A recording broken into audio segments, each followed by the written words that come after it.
Hey guys, welcome back to another episode of Pages, Panels, and Pictures, your one-stop spot for all things comics, movies, and more. Sonic the Hedgehog 2 just touched down in theaters, and you know what that means. Time for another P3 movie review. Let's get right into it. I'm going to preface this by saying I loved the first Sonic the Hedgehog movie, and I was super excited going into this. But that being said, this film was terrible. Nah, I'm just kidding with you. This film was awesome. Though the first movie didn't make too big of an effort to include Easter eggs to Sonic's video game lore, this film was chock full of it, from items to abilities. Even some of Robotnik's contraptions were from the video games. It was a breath of fresh air, as they weren't just Easter eggs. Every time a reference to the game was made, it actually helped further the plot of the movie or felt organic enough that the fans would enjoy it. We get nods to a bunch of the games, and the film's movie poster is even an homage to the original Sonic 2 Sega Genesis game cover.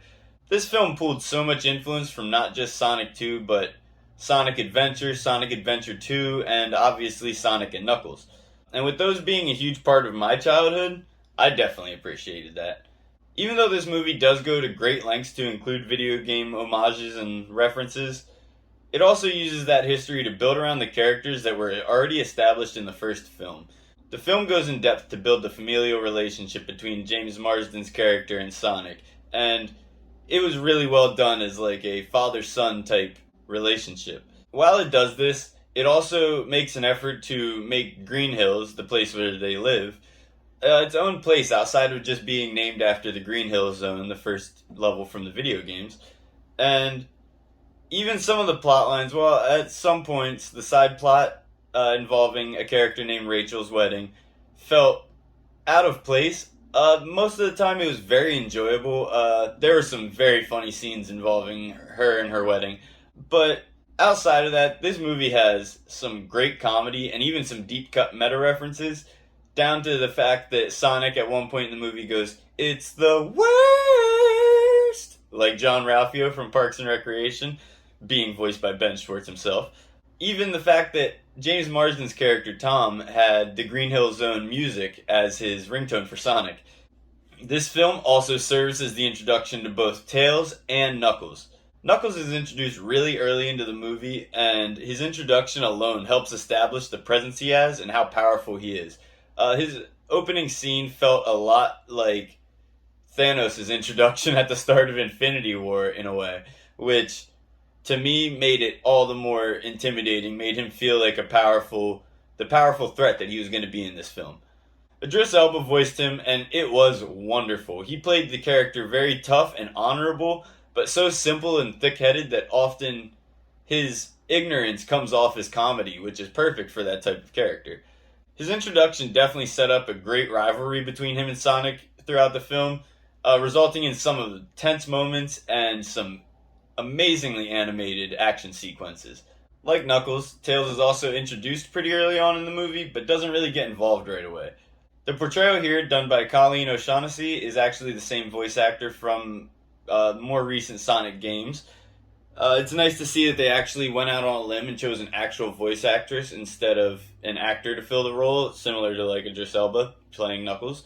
But it was exactly what I imagined Tails to sound, look, and behave like. I love the personality trait of being a Sonic the Hedgehog superfan. It really gave purpose to the introduction of the Flying Fox.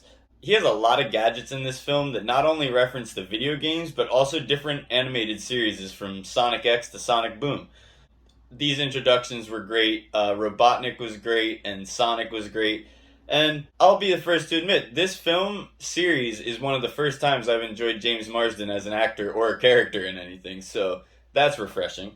Robotnik's plan was simple and zany as always, so it always has a lot of leniency on logic, but overall he felt like the same wacky and evil character. He actually got a little bit of taste of success in this film, mostly through the manipulation of the somewhat daft Knuckles. The introduction of certain plot points really helped to showcase how much of a villain he truly is and how much of a scientific genius he actually is, despite how unhinged he constantly acts. The ending was exactly what I wanted and expected from the movie, and the post-credit scene.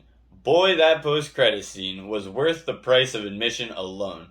I would love to do a video breaking down that post-credit scene and some of the other hidden details throughout the movie, so if you guys want to see that, let me know in the comments down below.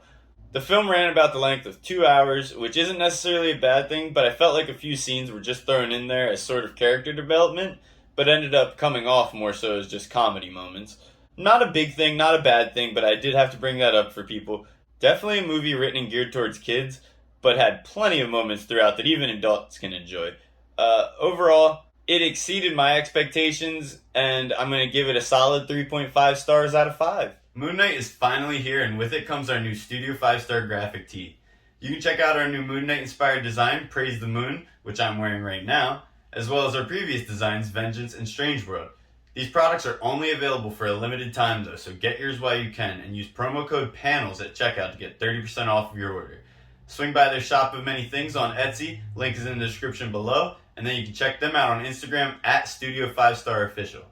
You guys can find me on Instagram at RoachTheBoyWonder. There you can get updates on this channel, you get some pretty cool artwork, and you can even hit me up for all your art commission needs. Like, subscribe, and hit the bell to get notified when we drop another episode. And with that being said, I have been your host, Roachboy Red, and this has been Pages, Panels, and Pictures Movie Reviews. See ya.